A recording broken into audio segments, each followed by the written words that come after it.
네, 안녕하세요. 자, 드디어 파트 2의 진도를 나갈 시간이 되었네요. 자, 파트 2는 최신 기출 문제를 풀이하는 파트가 되겠습니다. 자, 앞서 오리엔테이션 시간에 말씀드렸다시피 파트 2 같은 경우에는 5회 기출 문제로 구성이 됩니다. 저희가 5회 기출 문제를 함께 풀이를 할 건데요.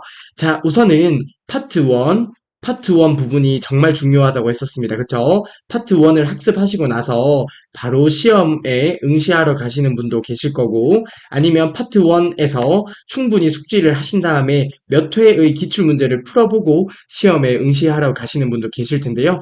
자, 아무튼 간에 해당 파트 1이 정말 중요해요. 그래서 파트 2를 학습하시는 거는 좋지만 해당 파트 1 부분은 확실하게 개념 숙지를 하고 파트 2의 기출 문제를 학습하셨으면 좋겠습니다. 자, 아무튼 앞으로 5회의 기출 문제를 함께 풀이를 해보도록 하겠습니다. 자, 바로 시작해 볼게요. 자, 1번 문제 보도록 하겠습니다. 다음 중 멀티미디어 그래픽과 관련하여 렌더링 기법에 대한 설명으로 옳은 것은 이라고 합니다. 자, 해당 부분은 저희가 파트 1에서 학습을 했던 부분이네요. 자, 관련 개념을 아래쪽에서 간단하게만 리뷰를 해보고 1번 문제를 볼게요. 자, 저희가 디더링이 있었고요. 모델링, 렌더링, 안티 엘리어싱, 모핑이 있었습니다. 그쵸?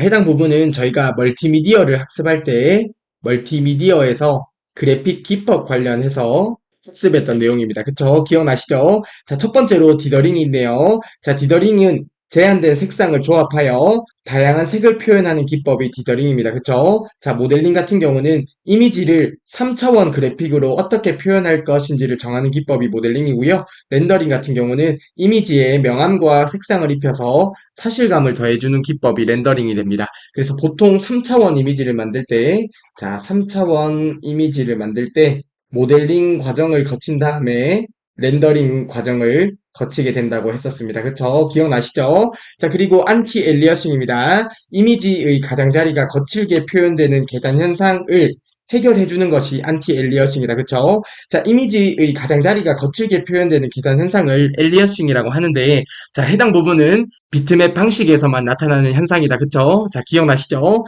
자, 그래픽을 표현하는 방식에는 비트맵 방식이 있었고, 그리고 벡터 방식이 있었습니다. 그쵸? 자, 해당 비트맵 방식에서 이미지의 가장자리가 거칠게 표현되는 계단 현상이 있었는데요. 해당 부분을 부드럽게 해주는 기법이 안티 엘리어싱입니다. 자, 그리고 모핑 같은 경우에는 두 개의 이미지를 부드럽게 연결하여 변환 통합하는 기법이 모핑입니다. 저희가 영화를 볼 때 두 개의 화면이 자연스럽게 넘어가잖아요. 그럴 때 사용되는 기법들이 모핑 기법이라고 생각을 하시면 되겠습니다. 자, 아무튼 저희가 파트 1에서 봤던 멀티미디어의 그래픽 기법 관련해서 간단하게 살펴보았고요. 자, 그러면 1번 문제의 답은 바로 나오겠네요. 자, 1번 문제의 정답은 몇 번이겠어요? 1번 문제의 정답은 3번이 되겠다. 그쵸? 자, 렌더링 기법 같은 경우는 3차원 그래픽에서 화면에 그린 물체의 모형에 명암과 색상을 입혀 사실감을 더해주는 기법이 렌더링 기법이 되었습니다. 그쵸? 따라서 1번의 정답은 3번이 되겠습니다. 렌더링은 이미지에 명암과 색상을 입혀 사실감을 더해주는 기법이 렌더링이 되고요. 따라서 1번의 정답은 3번이 되겠습니다. 자, 그리고 나머지 보기도 한번 볼게요. 보기 1번입니다. 웹에서 멀티미디어 데이터를 다운로드하면서 재생하여 주는 기술이라고 하는데요. 자, 지금 강의를 보고 있는 유튜브 같은 경우도 똑같은 방식이다. 그쵸? 저희가 전송이 되면서 재생이 되는 거잖아요. 즉, 다운로드가 되면서 재생이 되는 건데요. 이러한 기술을 스트리밍 기술이라고 합니다. 자, 유튜브 볼 때 저희가 다운로드를 다 받고 나서 영상을 재생하는 게 아니잖아요. 전송이 되면서 재생이 되는 건데요. 이러한 기술을 스트리밍이라고 합니다. 자, 그리고 보기 2번입니다. 두 개의 이미지를 부드럽게 연결하여 변환하는 기술은 어떤 기법이죠? 자, 모핑과 관련된 내용이 됩니다. 자, 그리고 보기 4번입니다. 그림의 경계선을 부드럽게 처리해주는 기술이라고 하는데요. 자, 해당 부분은 안티 엘리어싱이 되겠다. 그쵸? 자, 따라서 1번의 정답은 3번이 되겠습니다. 네, 다음으로 2번 문제 보도록 하겠습니다. 자, 2번 문제 보기 전에 저희가 관련 개념 하나를 살펴보고 2번 문제를 보도록 할게요. 자, 엠팩 규격이라고 나오네요. 자, 엠팩이라고 하는 단체가 있습니다. 자, 엠팩이라고 하는 어떤 전문가 그룹의 단체가 있는데요. 해당 단체에서 멀티미디어의 규격을 정했고요. 해당 규격을 엠팩 규격이라고 하는 거예요. 그래서 해당 규격에 대해서 저희가 간단하게 살펴보려고 합니다. 자, 멀티미디어 규격이라고도 하고요. 아니면 어떤 압축 기술이라고도 합니다. 자, 어떤 용어가 나오더라도 아무튼 엠팩이라는 그룹에서 만든 방법, 기술, 규격 이렇게 생각을 해주시면 될 것 같아요. 자, 하나씩 같이 살펴보겠습니다. 자, 엠팩 1이 있고요. 엠팩 2가 있고요. 엠팩 4가 있고요. 엠팩 7이 있고요. 엠팩 21이 있네요. 자, 중간중간에 숫자가 하나씩 빈다, 그쵸? 자, 중간중간에 이 빈 숫자들은 실패한 기술이라고 생각을 하시면 될 것 같아요. 자, 아무튼 하나씩 같이 살펴볼게요. 자, 첫 번째로 엠팩 1이 나오네요. 자, 비디오나 CD, MP3에 사용되는 기술이 엠팩 1이라고 보시면 돼요. 아니면 비디오나 CD나 MP3에서 사용하는 규격이 엠팩 1이라고 보시면 된다. 그쵸? 자, 아무튼 엠팩1에서 출발을 하는데요. 엠팩1의 화질을 개선한 것이 엠팩2가 됩니다. 그래서 고화질 TV가 해당이 되고요. 위성방송, DVD 등이 해당이 됩니다. 자, 그리고 엠팩4가 나옵니다. 엠팩4는 멀티미디어 통신이 가능하다고 하는데요. 자, 멀티미디어 통신 같은 경우는 용량이 많이 커지겠다. 그쵸? 그래서 엠팩2의 압축률을 개선한 것이 엠팩4라고 보시면 됩니다.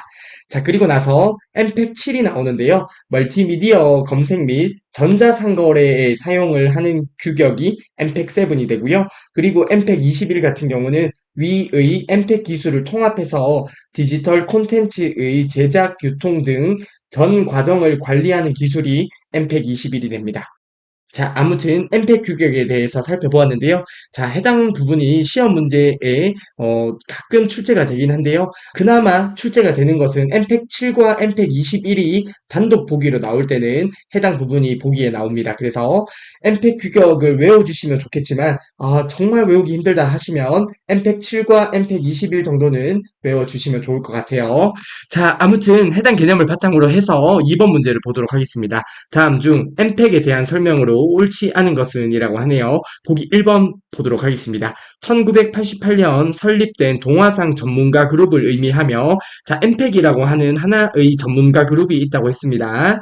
자, 어떤 영어의 약자로 동영상을 압축하는 방법을 연구하고 표준안을 제정하고 있다고 하는데요. 자, 보기 1번은 맞는 설명이 되겠다. 그쵸? 자, 엠팩이라고 하는 하나의 전문가 그룹에서 제정한 엠팩 규격이 해당 설명이 되겠다. 그쵸? 어떤 동영상을 압축하는 방법, 그리고 멀티미디어의 규격을 정한 것이 엠팩 규격이 됩니다. 자, 아무튼 보기 1번이 설명은 맞는 설명이 되겠고요. 보기 2번입니다. 현재 제정된 표준안으로 엠팩 1, 엠팩 2, 엠팩 4, 엠팩 7, 엠팩 21 등이 있다고 하는데요. 보기 2번의 설명은 맞는 설명이 되겠다. 그쵸? 중간중간에 빈 숫자들은 실패한 기술이라고 했었습니다. 그쵸? 자, 아무튼 이러한 것들이 있는데요. 해당 특징을 알면 너무나 좋겠지만 정말 시험이 임박했다 하시는 분 같은 경우는 엠팩 7과 엠팩 21의 특징 정도는 기억을 해주시면 좋겠습니다.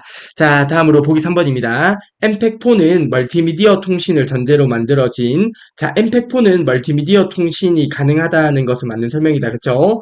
자, 영상 압축 기술로서 낮은 전송률로 동영상을 보내고자 개발된 데이터 압축과 복원 기술이라고 하는데요. 자, 보기 3번의 설명은 맞는 설명이 되겠습니다. 자, 멀티미디어 통신을 하게 되면 용량이 커지겠다. 그쵸? 그래서 전송률이 낮더라도 낮은 전송률에서도 동영상을 보내고자 개발된 데이터 압축 기술이라고 보시면 됩니다. 따라서 보기 3번의 설명은 맞는 설명이 되겠습니다.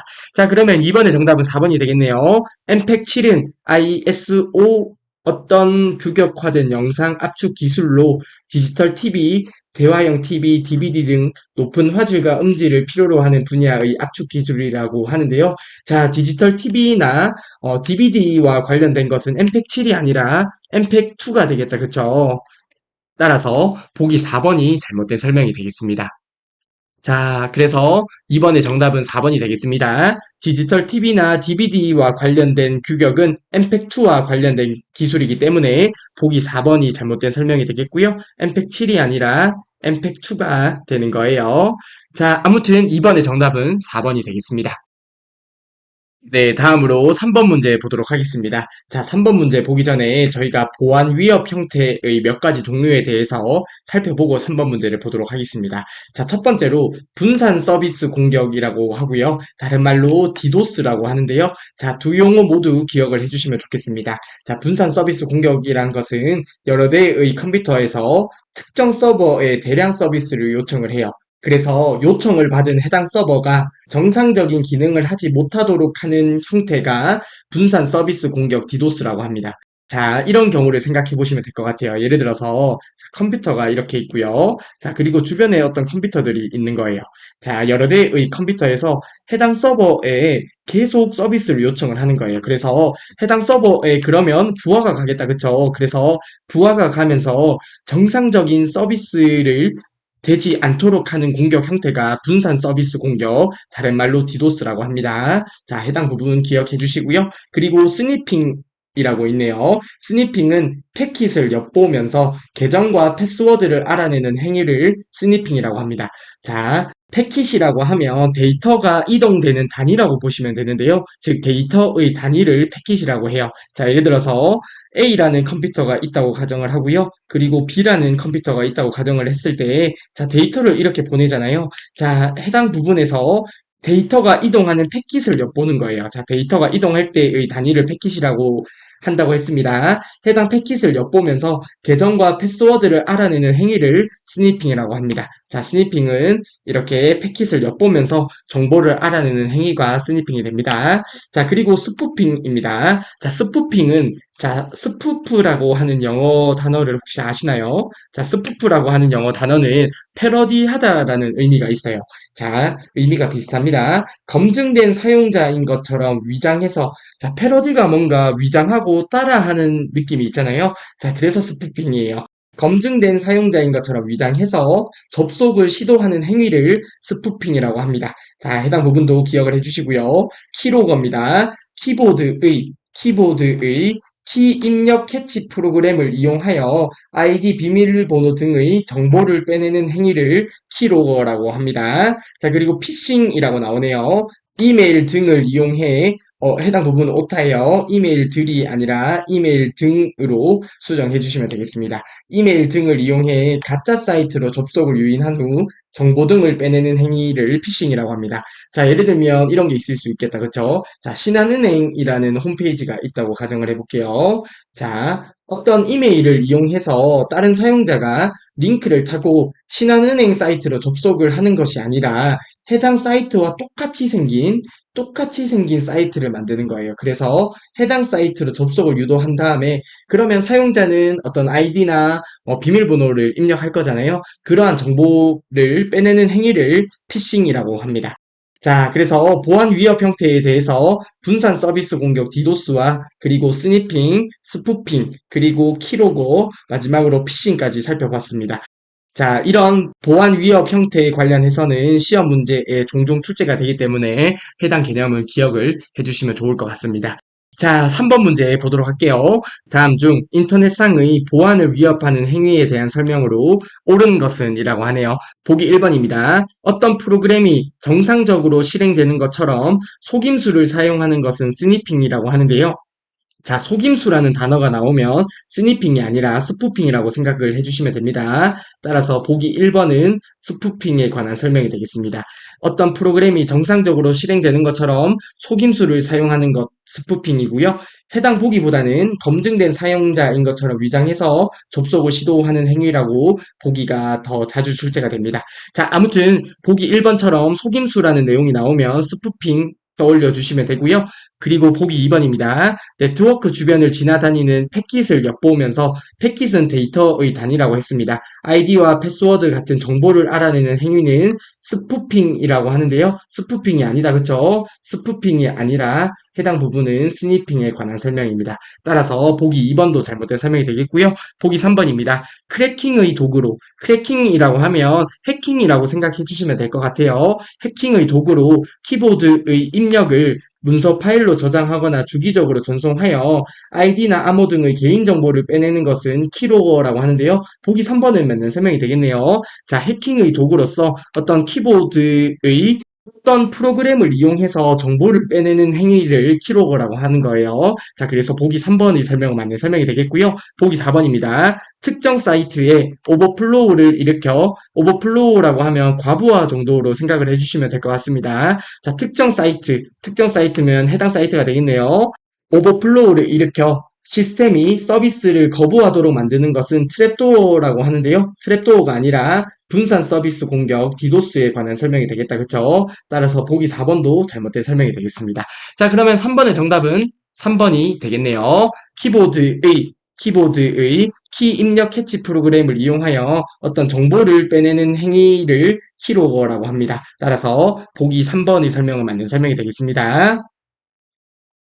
네, 다음으로 4번 문제 보도록 하겠습니다. 자, 4번 문제 보기 전에 저희가 파트 1에서 학습을 했던 폴더 옵션에 관해서 간단하게 리뷰를 해보고 4번 문제를 풀어보도록 할게요.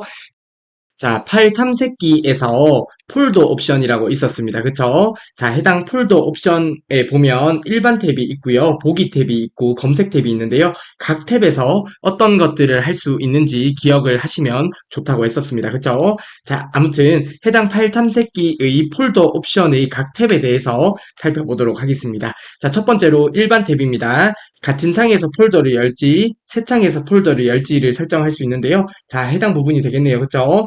폴더를 클릭했을 때 같은 창에서 폴더를 열지 아니면 새 창에서 폴더가 열릴지를 설정할 수 있고요. 그리고 한 번 클릭해서 열지, 두 번 클릭해서 열지를 설정할 수 있습니다. 자, 해당 부분이 되겠네요.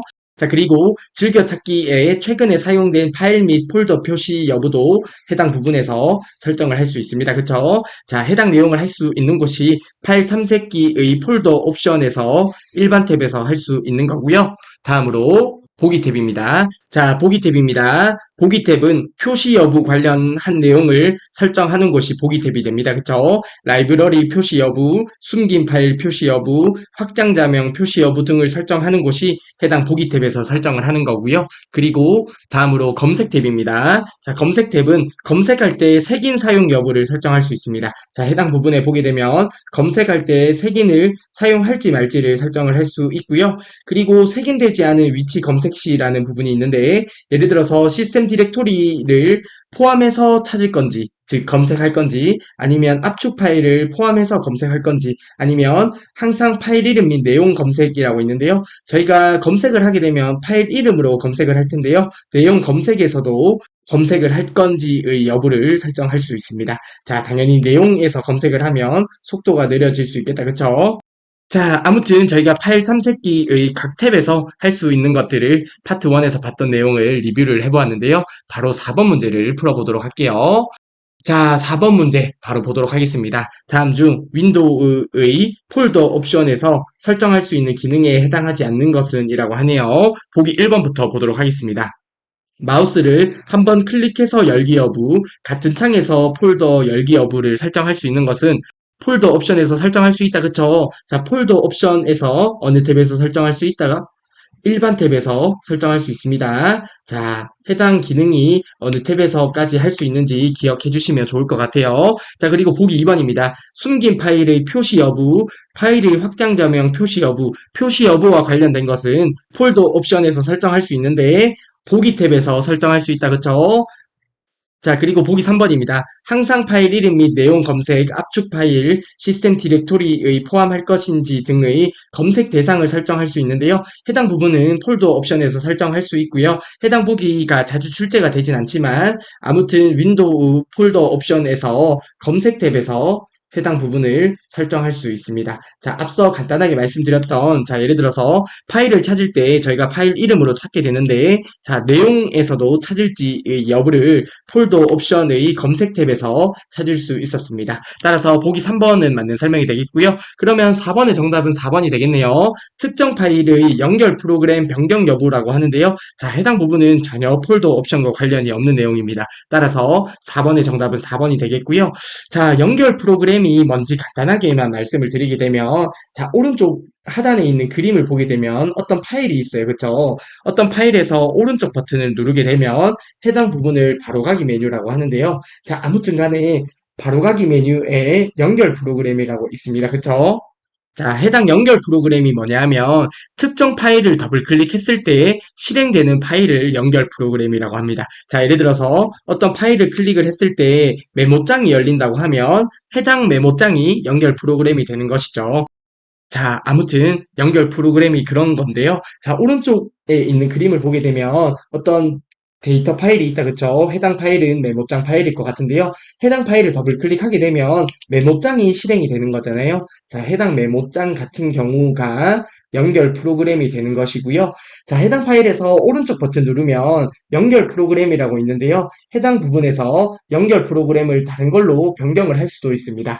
자, 아무튼 간에 특정 파일의 연결 프로그램을 변경할지는 해당 파일의 오른쪽 버튼 눌러서 바로가기 메뉴에서 해당 바로가기 메뉴에서 설정을 할 수 있어요. 자, 그래서 보기 4번의 폴더 옵션에서 설정할 수 있는 것과는 전혀 무관한 보기가 되겠습니다. 따라서 4번의 정답은 4번이 되겠습니다. 폴더 옵션에서 파일의 연결 프로그램을 변경할 수는 없습니다. 따라서 4번의 정답은 4번이 되겠습니다.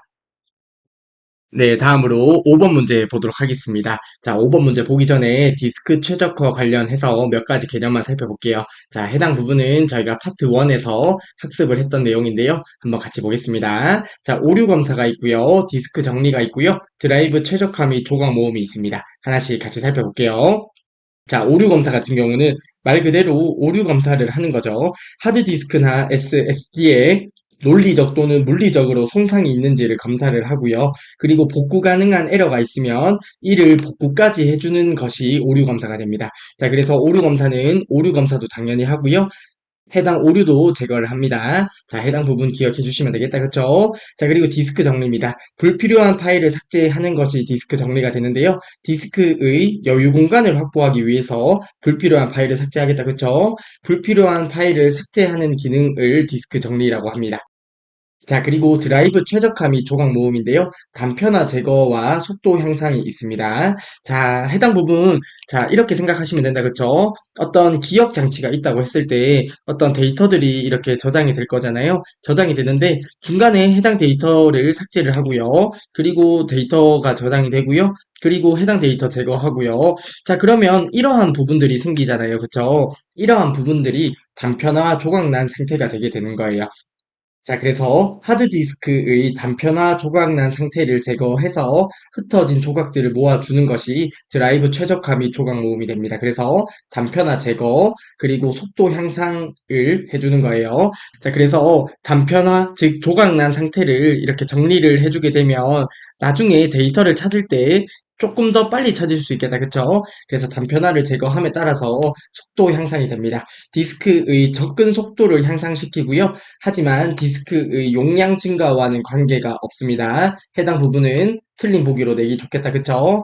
자, 그래서 디스크 최적화 관련해서 세 가지 개념은 기억을 해주시면 좋을 것 같습니다. 자, 이러한 개념을 바탕으로 해서 5번 문제 바로 보도록 할게요. 다음 중 윈도우의 디스크 정리 기능에 관한 설명으로 옳은 것은 이라고 하네요. 자, 보기 1번부터 보도록 하겠습니다. 하드디스크에서 불필요한 파일의 수를 줄여 디스크의 여유 공간을 확보한다고 하는데요. 해당 부분이 디스크 정리가 된다. 그쵸? 자, 그러면 5번의 정답은 1번이 되겠네요. 자, 디스크 정리는 불필요한 파일 삭제라고 했습니다. 즉, 불필요한 파일을 삭제하는 것이 디스크 정리가 되고요. 따라서 5번의 정답은 1번이 되겠고요. 나머지 보기들도 한번 볼게요. 보기 2번입니다. 분산되어 있는 저장 파일들을 연속된 공간에 저장함으로써 자, 해당 부분은 드라이브 최적화 및 조각 모음이 되겠다. 그쵸? 디스크 접근 속도를 향상시킨다고 합니다. 자, 보기 2번은 드라이브 최적화 및 조각 모음에 관한 설명이 되겠고요. 보기 3번입니다. 디스크의 논리적, 물리적 오류를 검사하는 것은 오류 검사에 해당하겠네요. 자, 그리고 보기 4번입니다. 심각한 오류가 발생한 경우에 윈도우를 복구하는 데 사용을 한다고 하는데요. 디스크 정리와는 전혀 관련 없는 보기가 되므로 보기 4번도 잘못된 보기가 되겠습니다. 참고적으로 어떤 오류가 발생했을 때 복구를 할 수 있는데요. 해당 부분은 설정해서 할 수는 있습니다. 자, 아무튼 5번 문제에서 묻는 디스크 정리와는 전혀 무관한 보기가 되기 때문에 보기 4번도 잘못된 보기가 됩니다. 자, 5번의 정답은 1번이 되겠습니다. 불필요한 파일 삭제는 디스크 정리에 관한 설명이 됩니다. 따라서 5번의 정답은 1번이 되겠습니다.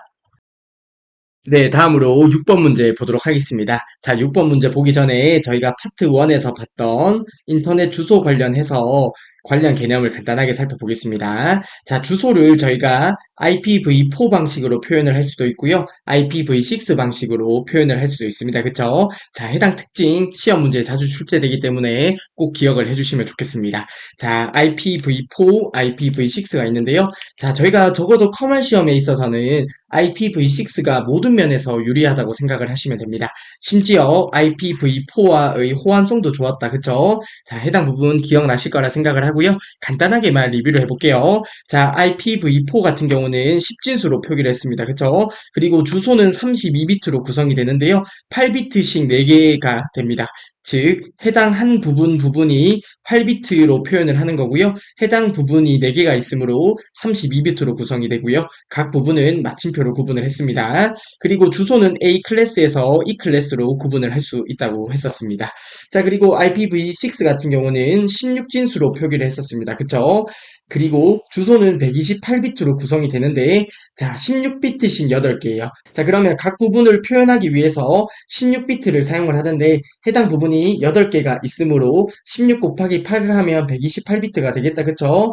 자, 그래서 주소는 128비트로 구성이 되고, 콜론으로 구분한다는 특징이 있었습니다. 자, 해당 내용 시험 문제 자주 출제되기 때문에 꼭 기억을 해주시고요. 해당 문제 볼 때 파트 1의 내용이 기억나셔야 됩니다. 자, 아무튼 6번 문제 보도록 할게요. 다음 중 인터넷에서 사용하는 IPv6에 관한 설명으로 옳지 않은 것은 이라고 하네요. 보기 1번입니다. IPv4와의 호환성이 우수하다고 하는데요. 보기 1번은 맞는 설명이 되겠다. 그쵸? IPv6에 관해서 커멀 시험에 있어서는 좋은 보기가 있으면 다 맞는 설명이라고 생각을 하셔도 돼요.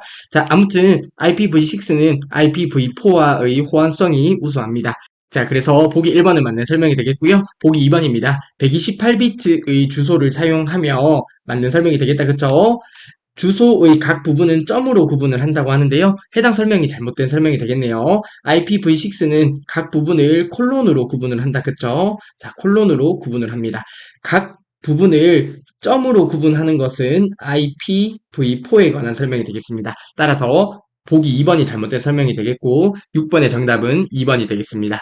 보기 3번입니다. 실시간 흐름 제어로 향상된 멀티미디어 기능을 지원하며 주소 체계는 유니캐스트, 애니캐스트, 멀티캐스트가 있다고 하는데 해당 부분도 파트 1에서 설명드린 내용이긴 한데 보기 3번의 설명도 맞는 설명이 되겠다. 그쵸? 해당 문제 보고 간단하게 설명드릴게요. 자, 그리고 보기 4번입니다. 인증성, 기밀성, 데이터 무결성의 지원으로 보안 문제를 해결할 수 있다. 자, 좋은 보기는 맞는 설명이라고 했어요. 자, 그러면 보기 4번도 맞는 설명이 되겠다. 그쵸? 자, 6번의 정답은 2번이 되겠고요. 자, 주소 체계에 대해서 저희가 파트 1에서 봤었는데요. IP 주소의 전송 방식이라고 하기도 하고요. 아니면 주소 체계라고 하기도 합니다. IPv4와 IPv6가 있는데 IPv4에서 전송 방식에는 유니캐스트, 멀티캐스트, 브로드캐스트가 있고요. IPv6는 유니캐스트, 멀티캐스트, 애니캐스트가 있습니다. 자, 해당 각 전송 방식에 대해서 알 필요까지는 없겠지만 브로드캐스트가 나오면 IPv4에 관한 내용인 것과 함께 그리고 애니캐스트가 나오면 IPv6에 관한 전송 방식이라는 내용만 기억을 해주시면 좋을 것 같습니다. IPv4는 브로드캐스트, IPv6는 애니캐스트예요. 자, 아무튼 6번의 정답은 2번이 되겠고요. IPv6는 128비트로 구성이 되는데 각 부분을 콜론으로 구분을 한다고 했습니다. 따라서 6번의 정답은 2번이 되겠습니다.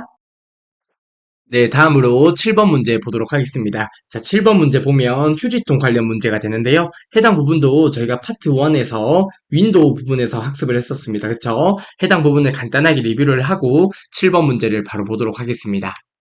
자, 저희가 휴지통 관련 개념을 파트 1에서 학습을 했었는데요. 윈도우에서 휴지통은 자주 출제되는 유형이 되겠습니다. 한번 같이 보도록 하겠습니다. 휴지통의 파일이 실제 저장된 위치는, 즉, 어떤 파일을 삭제하게 되면, 어떤 파일을 삭제하면 휴지통에 위치를 하잖아요. 휴지통의 파일이 실제로 저장된 위치는 C의 recycle.bin에 위치가 되게 되고요. 휴지통의 용량이 초과한 경우에 용량이 가장 큰 파일부터 삭제가 된다고 하면 잘못된 보기가 되겠다. 그쵸? 휴지통의 용량이 초과한 경우에 가장 오래전에 삭제된 파일부터 삭제가 됩니다. 그리고 휴지통 안에 있는 파일은 이름을 변경하거나 실행 파일은 실행을 할 수가 없습니다. 즉, 이러한 이름을 변경하거나 실행 파일을 실행하려고 하면 휴지통에 있는 파일을 복원한 이후에 해당 기능을 수행해 주셔야 됩니다. 자, 그리고 휴지통을 디스크마다 따로 설정을 할 수 있습니다. 자, 저희가 컴퓨터에 보면 C 즉 C 드라이브와 D 이라고 하는 D 드라이브가 있다. 그쵸? 자, 이러한 디스크들이 있는데요. 해당 C 드라이브, D 드라이브의 휴지통을 따로 설정을 할 수 있습니다. 자, 해당 내용들 기억나실 거라 생각을 합니다. 자, 그리고 추가적으로 저희가 살펴봤던 게 있는데, 휴지통에 보관되지 않는 경우에 대해서 살펴봤습니다. 그쵸? 자, 예를 들어서 어떤 휴지통이 이렇게 있다고 했을 때, 파일을 삭제하면 휴지통에 위치하게 되는데, 해당 부분에서 휴지통에 보관되지 않고 영구적으로 삭제되는 경우들이 있었습니다. 그쵸? 자, 해당 부분을 기억을 해주시면 좋을 것 같은데요. Shift 버튼 누르고 삭제를 하게 되면 휴지통에 보관하지 않고 삭제가 됩니다. 해당 부분 궁금하신 분들은 한번 직접 해보셔도 되겠네요. 자, 그리고 휴지통 속성이 있는데요. 해당 휴지통 속성에 가면 파일을 휴지통에 버리지 않고 삭제할 때 바로 제거라는 부분이 있습니다. 해당 부분은 파트 1에서 직접 보여드리긴 했었는데, 아무튼 해당 버튼을 체크해서 삭제를 하게 되면 당연히 휴지통에 보관되지 않고 영구적으로 삭제가 되겠다. 그쵸? 자, 그리고 USB, 네트워크 드라이브, 도스 모드에서 삭제된 파일은 휴지통에 보관이 되지 않습니다. 자, USB와 네트워크 드라이브라고 하면 컴퓨터 외부에 있는 느낌이 있다. 그쵸? 컴퓨터 외부에 있는 느낌이 있고요. 도스는 윈도우가 아닌 도스 모드잖아요. 그래서 윈도우가 아니거나 어떤 컴퓨터 외부에서 삭제가 되었을 때는 휴지통에 보관되지 않고 영구적으로 삭제가 된다는 거예요. 자, 아무튼 휴지통 관련 개념 그리 어렵지 않다 생각을 하고요. 해당 부분도 꼭 기억을 해주시면 되겠습니다. 자, 7번 문제 바로 보도록 하겠습니다.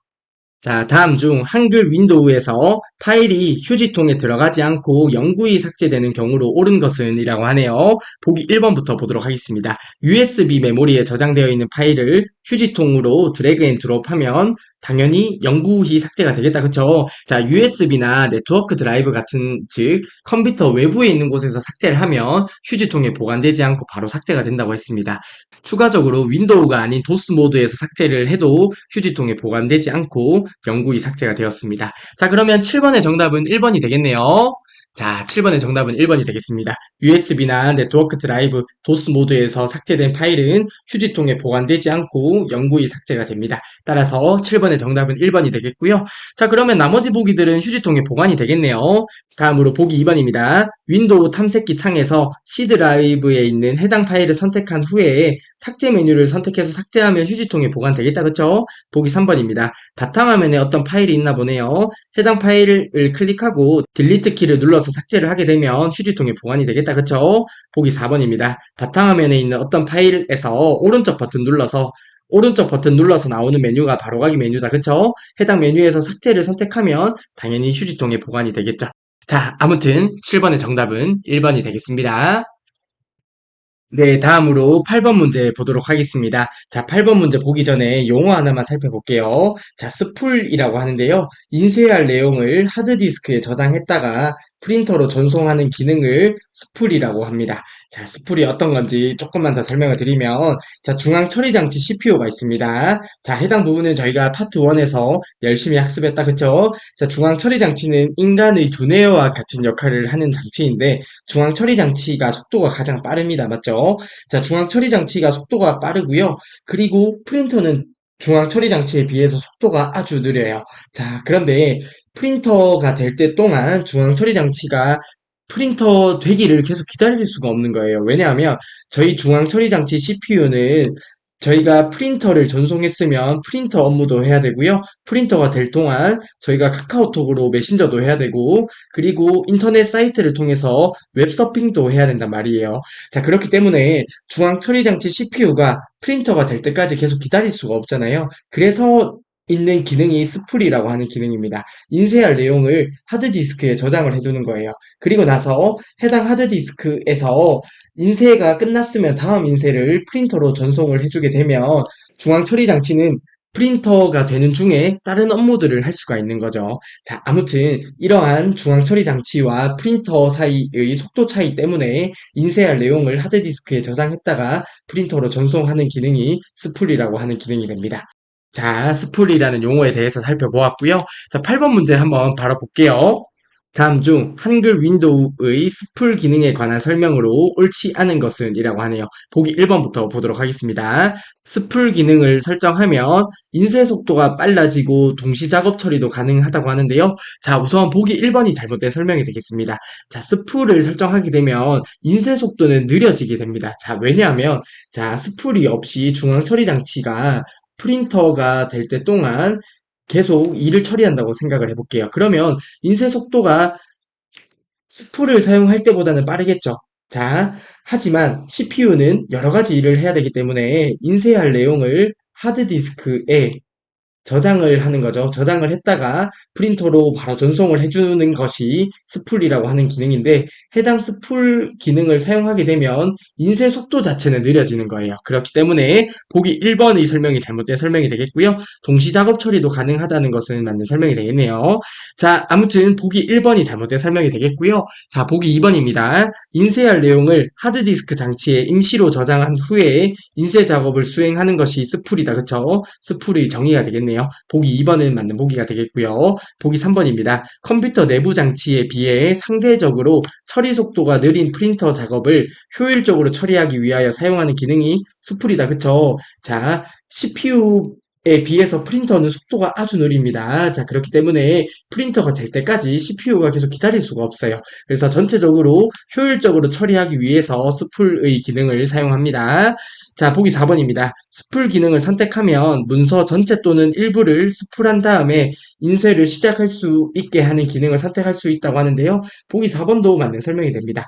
자, 저희가 해당 창을 보신 적 있으실 거예요. 그쵸? 자, 어떤 인쇄 대기열이 나타나는데요. 자, 예를 들어서 이런 파일 말고 여러 파일들이 있다고 했을 때, 자, 해당 파일들은 스풀 기능에 의해서 하드디스크에 저장이 되어 있다고 생각을 하시면 됩니다. 자, 그러면 이렇게 대기열에 있는 문서에서 해당 문서를 일시 정지를 할 수도 있고요. 그리고 나서 인쇄를 시작할 수도 있습니다. 자, 보기 4번은 그런 내용입니다. 문서 전체 또는 일부를 스풀한 다음 인쇄를 시작할 수 있게 하는 뭐 정지도 했다가 시작도 하게 했다가 뭐 그런 기능을 할 수 있습니다. 자, 아무튼 8번의 정답은 1번이 되겠네요. 자, 해당 스풀의 용어가 그리 어렵지 않을 거라 생각을 하고요. 어떤 CPU에 비해서 프린터가 느리다 보니까 인쇄할 내용을 하드디스크에 저장했다가 프린터로 전송하는 기능이 스풀이다 정도는 기억을 해주시면 좋을 것 같습니다. 자, 8번의 정답은 1번이 되겠습니다. 스풀 기능을 설정하면 인쇄 속도는 느려지게 됩니다. 따라서 8번의 정답은 1번이 되겠습니다. 네, 다음으로 9번 문제 보도록 하겠습니다. 자, 9번 문제 보기 전에 저희가 파트 1에서 살펴보았던 개념을 하나만 리뷰를 하고 9번 문제를 보도록 하겠습니다. 자, 각종 단위에 대해서 나오는데 저희가 자료의 단위에 대해서 학습을 했었다. 그쵸? 정보의 최소 단위가 비트가 되었었다. 그쵸? 자, 그래서 자료의 단위는 비트에서 먼저 시작을 합니다. 비트가 있었고요. 니블, 바이트, 워드, 필드, 레코드, 파일, 데이터베이스가 있었습니다. 자, 8비트가 모여서 1바이트가 된다. 그쵸? 자, 1바이트는 8비트가 되고요. 그리고 4비트가 모이면 1리블이 된다. 그쵸? 1리블은 4비트로 이루어집니다. 자, 해당 부분들 기억나실 거라 생각을 합니다. 자, 그리고 워드가 있고요. 필드, 레코드, 파일, 데이터베이스 순으로 자료의 단위를 기억을 해주시면 되겠습니다.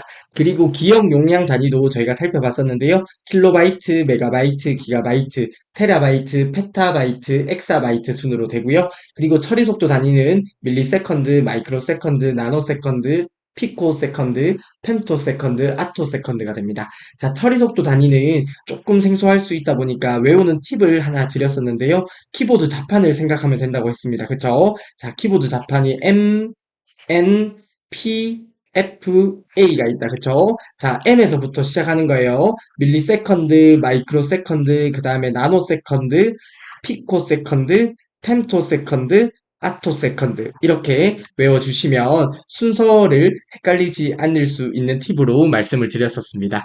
자, 아무튼 해당 내용 파트 1에서 봤던 내용이고요. 해당 내용들도 꼭 기억을 해주시면 좋을 것 같습니다.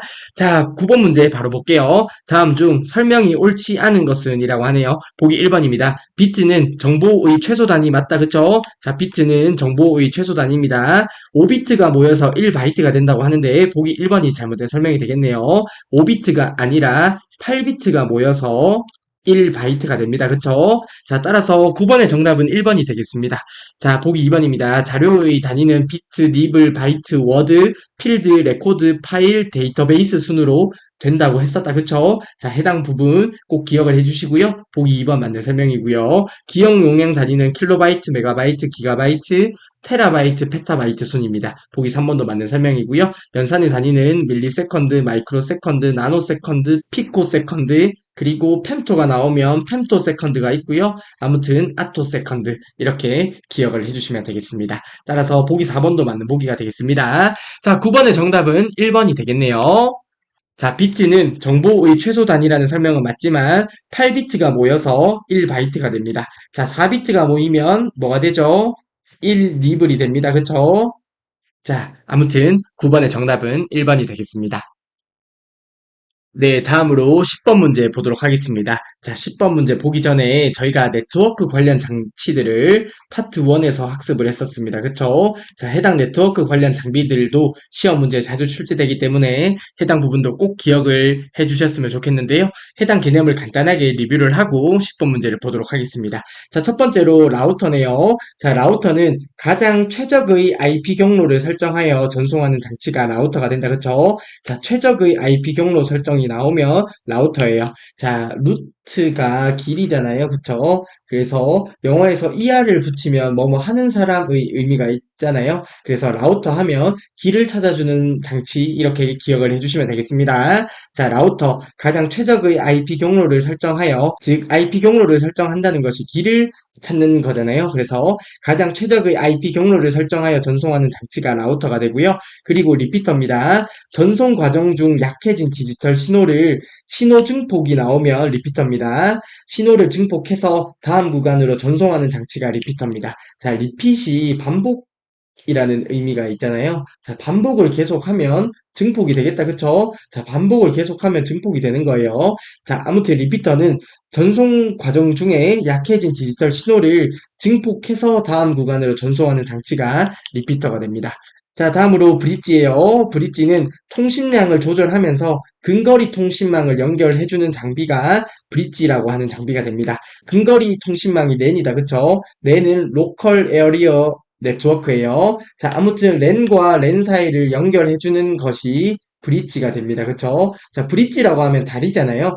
어떤 랜을 연결해주는 거예요. 근거리 통신망을 연결해주는 장비가 브릿지라고 하는 장비가 됩니다. 브릿지는 프로토콜의 변환 없이 네트워크를 확장을 하는 거예요. 해당 내용도 꼭 기억을 해주시고요. 다음으로 게이트웨이입니다. 자, 게이트웨이는 공항의 게이트웨이 생각해 주시면 됩니다. 다른 네트워크와 데이터를 주고받기 위한 출입구 역할을 하는 장비가 게이트웨이가 됩니다. 다른 네트워크와 데이터를 주고받기 위한 출입구 역할을 하는 장비가 게이트웨이예요. 그리고 허브입니다. 허브는 네트워크를 구성할 때 여러 대의 컴퓨터를 연결하여 각 회선을 통합 관리하는 장비가 허브예요. 즉 어떤 허브가 있을 때 자, 여러 컴퓨터들이 있으면 이렇게 회선을 통합 관리하는 장비가 허브가 되는 거예요. 자, 네트워크 관련 장비들 시험 문제에 자주 출제가 됩니다. 해당 장치들 꼭 기억을 해주시고요. 자, 10번 문제 바로 볼게요. 다음 용어 중에서 설명이 옳지 않은 것은 이라고 하네요. 보기 1번부터 보도록 하겠습니다. 라우터는 네트워크와 네트워크를 연결할 때 반드시 필요한 장비로 흐름 제어, 경로 설정에 이용된다고 하는데요. 보기 1번은 맞는 설명이 되겠습니다. 자, 라우터. 루트에서 ER 하면 라우터다. 그쵸? 길을 찾아주는 장치예요. 자, 경로 설정은 라우터에 관한 설명이 되겠다. 그쵸? 자, 나머지 뭐 흐름 제어 이런 기능들도 있습니다. 아무튼 라우터의 키워드는 경로 설정이 키워드입니다. 자, 그래서 보기 1번은 맞는 설명이 되겠고요. 보기 2번입니다. 리피터, 리핏이 반복이다. 그쵸? 반복을 계속하면 증폭된다고 했습니다. 자, 신호를 증폭하며 먼 거리로 정보를 전달할 때 사용하는 장치가 리피터입니다. 보기 2번도 맞는 설명이 되겠고요. 보기 3번입니다. 브릿지면 다리 생각해 주시면 되겠네요. 네트워크를 구성할 때 한꺼번에 여러 대의 컴퓨터를 연결하는 장치로 각 회선을 통합적으로 관리하는 것은 브릿지가 아니라 허브에 관한 설명이 되겠네요. 그쵸? 따라서 보기 3번은 잘못된 보기가 되겠고요. 자, 보기 3번은 잘못된 보기가 되겠습니다. 자, 그러면 10번의 정답은 3번이 되겠네요. 자, 보기 4번입니다. 게이트웨이는 주로 랜에서 다른 네트워크에 데이터를 보내거나 다른 네트워크로부터 데이터를 받아들이는 데 사용이 되며 맞는 설명이죠. 프로토콜 변환 기능을 내포하고 있다고 하는데요. 보기 4번은 맞는 설명이 되겠습니다. 자, 게이트웨이 같은 경우는 프로토콜을 변환하면서 네트워크를 확장하는 거예요. 이와 달리 브릿지 같은 경우는 프로토콜의 변환 없이 네트워크를 확장한다고 했었습니다. 그쵸? 자, 아무튼 보기 4번도 게이트웨이에 대한 설명으로 맞는 설명이 되겠네요. 어떤 네트워크를 확장을 할 때 데이터를 받아들이는 데 사용이 되고요. 어떤 출입구 역할을 하는 거죠. 그리고 프로토콜 변환을 하면서 네트워크를 확장합니다. 따라서 보기 4번의 설명은 맞는 설명이 되겠습니다. 자, 10번의 정답은 3번이 되겠네요. 자, 허브는 여러 대의 컴퓨터를 연결하여 각 회선을 통합 관리하는 장비는 허브에 관한 설명이 됩니다. 그쵸? 브릿지 같은 경우는 근거리 통신망을 연결해주는 장비였어요. 자, 아무튼 10번의 정답은 3번이 되겠습니다. 네, 다음으로 11번 문제 보도록 하겠습니다. 자, 11번 문제 보기 전에 혹시 교재에 보기 2번의 내용이 잘못 프린트가 되어 있다면 해당 부분은 문제에 나온 해당 보기로 바꾸어서 문제를 풀어주시면 되겠습니다. 해당 부분에서 양해의 말씀을 전하고요. 자, 아무튼 11번 문제를 바로 볼게요. 자, 11번 문제를 보면 기억 장치에 관한 문제가 되겠는데요. 저희가 파트 1에서 기타 기억 장치에 대해서 학습을 했었습니다. 그쵸? 해당 내용은 시험 문제에 자주 출제되기 때문에 해당 개념을 간단하게 리뷰를 하고 11번 문제를 바로 보도록 하겠습니다. 자, 저희가 기타 기억 장치에 대해서 배웠는데 첫 번째로 캐시 메모리가 나오네요. 중앙 처리 장치 CPU와 주기억 장치 사이에서 속도 차이를 개선하는 메모리가 캐시 메모리가 되었습니다. 그쵸? 자, CPU 중앙 처리 장치가 주기억 장치에 비해서 속도가 빠르죠. 그래서 이 CPU 중앙 처리 장치와 주기억 장치의 사이에 위치해서 속도 차이를 개선하는 메모리가 캐시 메모리입니다. 그리고 캐시 메모리는 속도가 빠르고 비싼 SRAM으로 구성이 된다는 특징도 함께 기억을 해주시면 되겠습니다. 자, 그래서 캐시 메모리 기억할 때 캐시템으로 생각해서 기억을 해주시면 좋겠다고 말씀을 드렸었습니다. 그쵸? 기억나시죠? 자, 그래서 CPU 중앙 처리 장치가 있고요. 자, 주기억 장치가 있습니다. 해당 CPU와 주기억 장치 사이에 위치하는 캐시 메모리 기억을 해주시고요. 자, 그리고 가상 메모리입니다. 자, 가상 메모리. 보조 기억 장치의 일부를 마치 주기억 장치처럼 사용하는 메모리 기법을 가상 메모리라고 합니다. 자, 그래서 주기억 장치가 있고요. 자, 그리고 보조 기억 장치가 있습니다. 보조 기억 장치가 주기억 장치보다 용량이 큰데요. 왜냐하면 보조 기억 장치가 저렴하기 때문이에요. 자, 아무튼 가상 메모리라는 것은 보조 기억 장치의 일부를 마치 주기억 장치처럼 활용하는 기법을 가상 메모리라고 하는 거예요. 자, 그리고 세 번째로 연관 메모리입니다. 자, 연관 메모리. 저장된 내용의 일부를 이용하여 기억 장치에 접근해서 데이터를 읽는 방식이 연관 메모리가 됩니다. 자, 애플이라고 하는 데이터와 바나나라고 하는 데이터가 있는데요. 해당 애플이라는 데이터는 이러한 주소에 있고 바나나라고 하는 데이터는 이러한 주소에 있습니다. 그러면 컴퓨터에서 해당 데이터를 찾기 위해서 해당 주소에 와서 해당 데이터를 읽어오는 방식인데요. 자, 그런 방식 말고 저장된 내용의 일부를 이용하여 그러면 조금 더 빨리 읽을 수 있겠죠. 자, 이러한 기법이 연관 메모리가 되는 거예요. 애플이면 app, 바나나면 ban으로 해서 저장된 내용의 일부를 이용하여, 즉 저장된 내용과 연관이 되어 있는 것 같다. 그쵸? 자, 그래서 이러한 연관된 내용을 이용해서 기억 장치에 접근해서 데이터를 읽어오는 방식이 연관 메모리가 되었습니다. 자, 그리고 버퍼 메모리입니다. 자, 버퍼는 커말에서 임시라는 의미로 받아주시면 된다고 말씀을 드렸었습니다. 그쵸? 데이터를 임시로 저장해두는 메모리라고 생각을 해주시면 되겠고요. 그리고 플래시 메모리입니다. 플래시 메모리가 저희가 가장 익숙하게 사용하는 메모리일 텐데요. MP3 플레이어, 디지털 카메라, USB 등에 널리 사용되는 메모리가 플래시 메모리입니다. 자, 플래시 메모리는 EEPROM의 일종이에요. 저희가 주기억 장치 학습을 할 때 주기억 장치는 롬이 있고 램이 있다고 했었습니다. 그쵸? 롬 같은 경우는 비휘발성 메모리라는 특징이 있었어요. 읽기 전용이었죠. 리드 온리 메모리라는 의미로 롬을 학습을 했었는데요. 아무튼 해당 플래시 메모리는 롬의 일종이기 때문에 비휘발성 메모리라는 특징이 있습니다. 비휘발성 메모리가 전원이 꺼져도 내용이 지워지지 않는다는 특징이 있다. 그쵸? 자, 아무튼 플래시 메모리는 롬의 일종이기 때문에 비휘발성 메모리라는 특징을 받는 설명이 되는 거예요. 자, 추가적으로 EEPROM이라는 것이 Electrically Erasable PROM이에요. 즉, 전기적인 방법으로 지울 수 있는 PROM이라는 거예요. 전기적인 방법으로 기록된 내용을 수정할 수 있다는 특징도 함께 기억을 해주시면 좋을 것 같습니다. 자, 아무튼 저희가 파트 1에서 학습했던 기타 기억 장치에 대해서 간단하게 리뷰를 해보았는데요. 해당 부분 시험 문제에 자주 출제가 됩니다. 해당 부분 꼭 기억을 해주셨으면 좋겠습니다. 자, 그러면 해당 개념을 바탕으로 해서 저희가 11번 문제를 바로 볼게요. 다음 중 컴퓨터에서 사용하는 기억 장치에 관한 설명으로 옳지 않은 것은 이라고 하네요. 보기 1번부터 보도록 하겠습니다. 플래시 메모리는 비휘발성 기억 장치로, 자, 해당 설명 맞는 설명이죠. 플래시 메모리는 EEPROM의 일종이었습니다. 그렇기 때문에 비휘발성이라는 특징을 맞는 설명이 되겠고요. 디지털 카메라나 MP3, 개인용 정보 단말기, USB 등에서 널리 사용되는 저장 장치이겠다. 그쵸? 따라서 보기 1번은 맞는 설명이 되겠고요.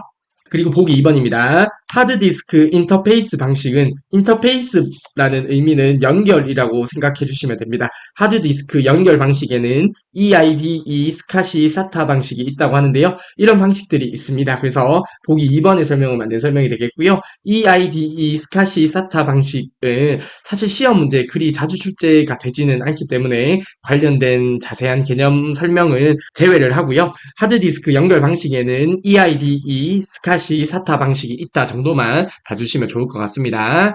다음으로 보기 3번입니다. 캐시 메모리는 캐시템 같은 메모리였다. 그쵸? CPU와 주기억 장치 사이에 위치하여 두 장치 간의 속도 차이를 줄여 컴퓨터의 처리 속도를 빠르게 하기 위한 메모리다라는 설명은 맞는 설명이 되겠다. 그쵸? 캐시 메모리는 CPU와 주기억 장치 사이에 이렇게 위치를 해서 두 장치 간의 속도 차이를 개선해주는 메모리였습니다. 그래서 보기 3번의 설명은 맞는 설명이 되겠고요.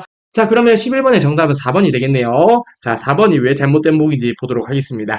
연관 메모리는 보조 기억 장치를 마치 주기억 장치와 같이 사용하여, 주기억 장치가 있고요. 보조 기억 장치가 있습니다. 이때 보조 기억 장치를 마치 주기억 장치처럼 사용하는 것은 연관 메모리가 아니라 어떤 메모리였죠? 가상 메모리였습니다. 그쵸?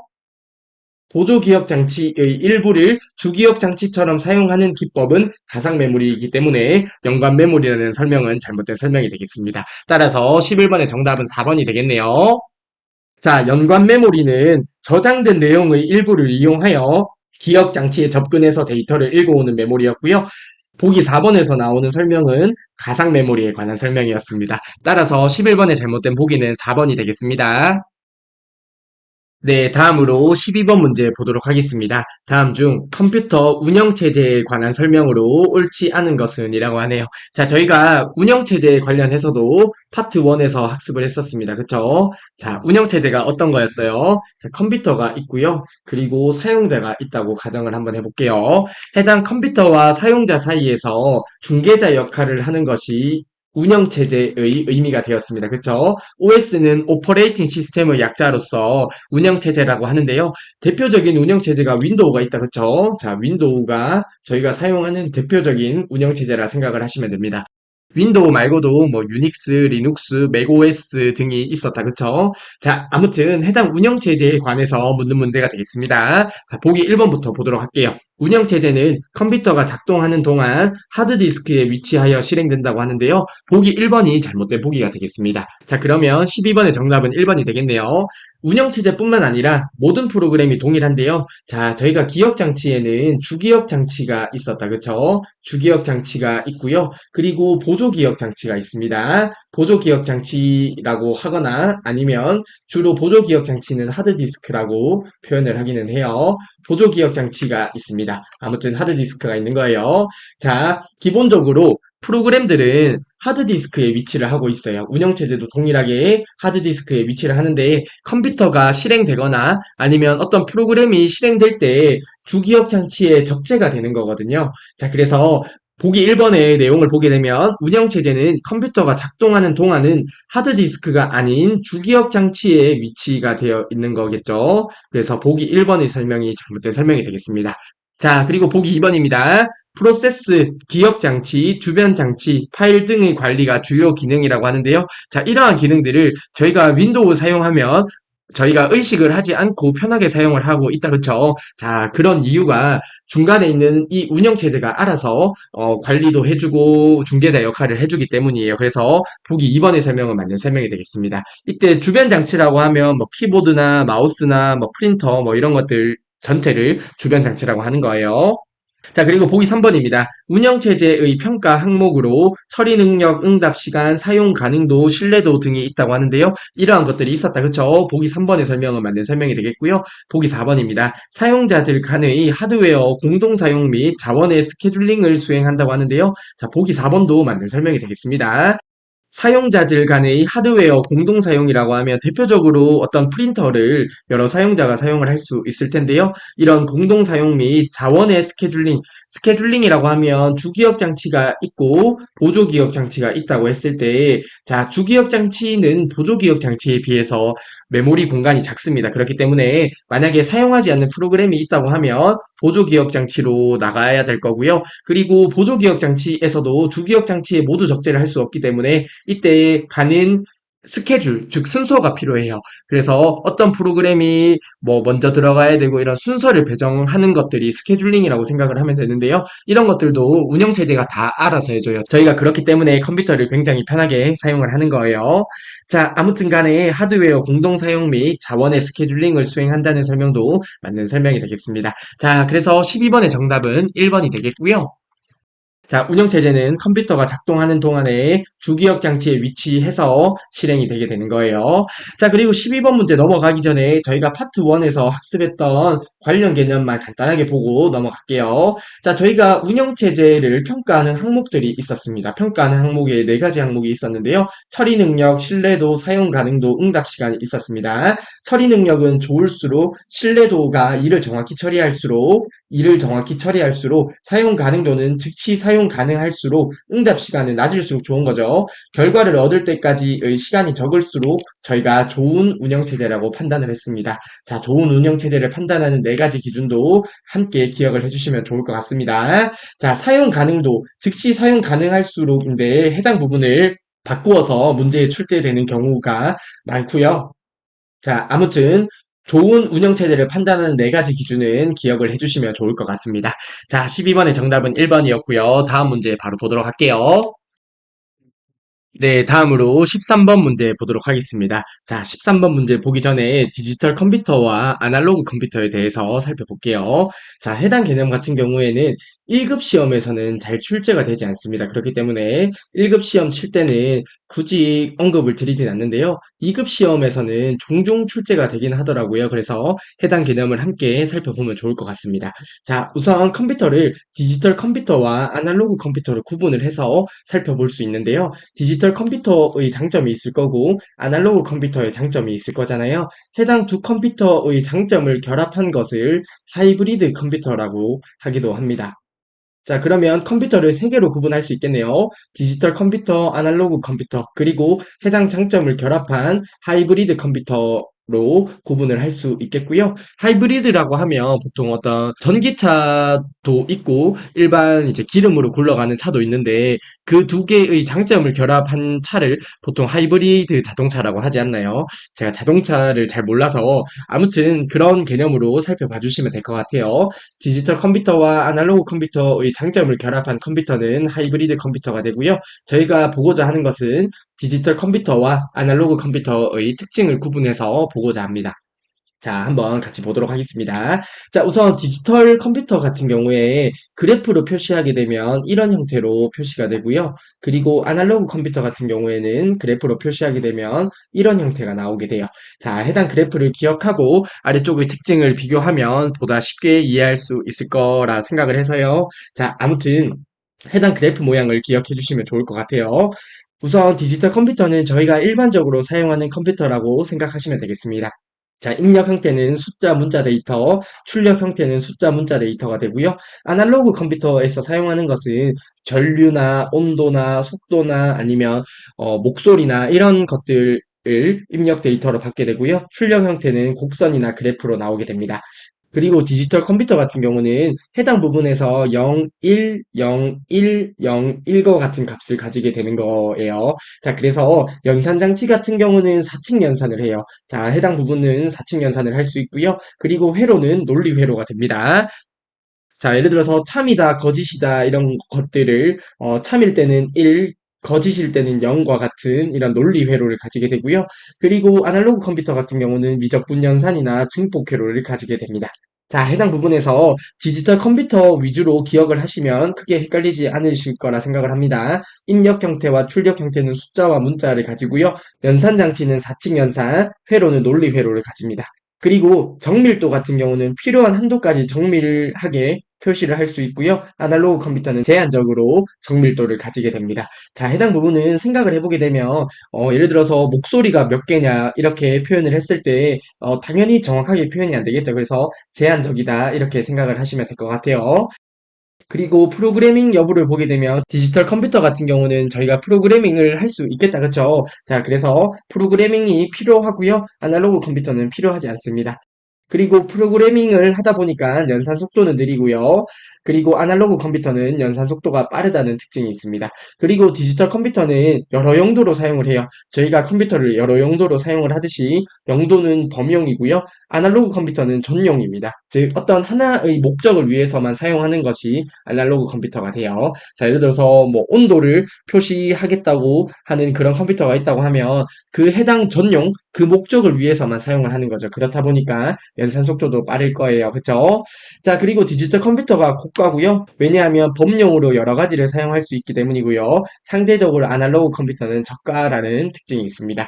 자, 디지털 컴퓨터, 아날로그 컴퓨터 특징을 비교해서 기억을 하시면 좋을 것 같습니다. 자, 간단하게 말씀을 다시 드리게 되면 입력 형태, 출력 형태는 숫자와 문자를 가지고요. 연산장치 회로는 사칙 연산과 논리 회로, 0과 1이라는 값을 가지기 때문에 사칙 연산이나 논리 회로를 가질 수 있을 거예요. 자, 논리 회로는 논리라고 하면 true나 false를 가질 텐데 true가 1을 가지고요. false가 0을 가지기 때문에 논리 회로를 사용을 합니다. 그리고 정밀도는 필요한 한도까지 할 수 있고요. 프로그래밍은 필요하기 때문에 속도가 느리고요. 그리고 여러 가지로 범용으로 사용할 수 있고 그러다 보니 고가라는 특징이 있습니다. 자, 해당 특징 비교해서 기억을 해주시면 좋을 것 같아요. 자, 이러한 개념을 바탕으로 해서 13번 문제 보도록 할게요. 다음 중 디지털 컴퓨터의 특성을 설명한 것으로 옳지 않은 것은 이라고 하네요. 자, 보기 1번입니다. 도어화된 숫자와 문자, 이산 데이터 등을 사용한다고 하는데요. 보기 1번은 맞는 설명이 되겠습니다. 숫자와 문자를 사용을 하고요. 이산 데이터는 굳이 뭐 개념을 알 필요까지는 없는데 연속 데이터와 좀 구분되는 개념이라고 생각을 하시면 될 것 같아요. 이산이 뭔가 새알릴 수 있는 데이터 이 정도로 보시면 될 것 같습니다. 아무튼 보기 1번은 맞는 설명이 되겠고요. 보기 2번입니다. 산술 논리 연산을 주로 한다고 하는데요. 논리 연산을 하죠. 보기 2번도 맞는 설명이 되겠고요. 보기 3번입니다. 증폭 회로를 사용을 한다고 하는데요. 보기 3번이 잘못된 설명이 되겠네요. 자, 증폭 회로는 아날로그 컴퓨터에 관한 특징이 되겠다. 그쵸? 따라서 13번의 정답은 3번이 되겠습니다. 연산 속도는 아날로그 컴퓨터보다 느리다는 특징이 있었습니다. 자, 해당 아날로그 컴퓨터는 목적이 어떤 하나의 목적을 위해서 만들어진 컴퓨터예요. 그렇기 때문에 연산 속도가 빠른 거예요. 자, 그래서 보기 4번도 맞는 설명이 되겠네요. 자, 13번의 정답은 3번이 되겠고요. 자, 디지털 컴퓨터는 논리 회로를 사용을 합니다. 자, 해당 특징을 비교해서 기억을 하시면 좋겠는데, 디지털 컴퓨터를 가지고 해당 특징을 기억하시면 아날로그 컴퓨터 특징까지 같이 비교하면서 기억을 하실 수 있을 거라 생각을 합니다. 아무튼 13번의 정답은 3번이 되겠습니다. 네, 다음으로 14번 문제 보도록 하겠습니다. 자, 14번 문제 보기 전에 연결 프로그램만 간단하게 한번 살펴볼까요? 자, 연결 프로그램, 특정 파일을 열 때 자동으로 실행되는 앱이나 프로그램을 연결 프로그램이라고 합니다. 자, 오른쪽에 있는 사진을 보게 되면 해당 데이터를 더블 클릭하면 어떤 메모장 파일이 열릴 텐데요. 그러면 그 해당 메모장이 연결 프로그램이 되겠다, 그쵸? 자, 파일의 바로가기 메뉴에서 바로가기 메뉴는 오른쪽 버튼 눌렀을 때 나오는 이러한 메뉴를 바로가기 메뉴라고 합니다. 자, 해당 바로가기 메뉴에서 연결 프로그램을 선택해서 연결 프로그램을 변경할 수 있습니다. 자, 오른쪽 사진을 보면 메모장과 워드패드 뭐 이런 것들을 선택할 수 있다는 내용이에요. 자, 그리고 연결 프로그램이 지정되지 않은 파일을 열기 위해서는 파일을 더블 클릭하면 실행되는 창에서 사용할 앱을 지정해야 된다고 하는데요. 자, 예를 들어서 어떤 특정 파일이 있다고 가정을 했을 때 해당 파일에 연결된 연결 프로그램이 없으면 연결 프로그램을 지정하라는 창이 나타나게 됩니다. 그래서 해당 연결 프로그램을 지정하라는 창에서 사용할 앱이나 프로그램을 지정을 해주어야 된다는 이야기가 되겠습니다.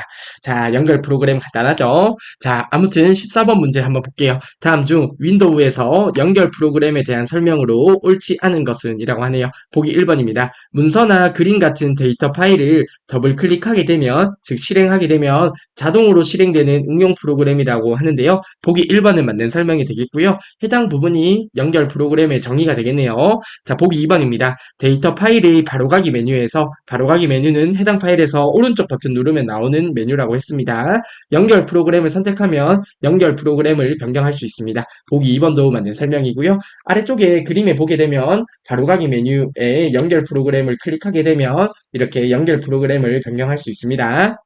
자, 그리고 보기 3번입니다. 연결 프로그램이 지정되지 않았을 경우에 데이터 파일을 더블 클릭하면, 즉 데이터 파일을 실행하게 되면 연결 프로그램을 선택하기 위한 대화 상자가 표시되는데요. 맞습니다. 보기 3번도 맞는 설명이 되겠고요. 아마 이런 경험은 다들 한 번씩 해보셨을 것 같아요. 어떤 특정 파일을 클릭했을 때 연결 프로그램이 지정되어 있지 않으면 연결 프로그램을 지정하라는 대화 상자가 표시가 됩니다.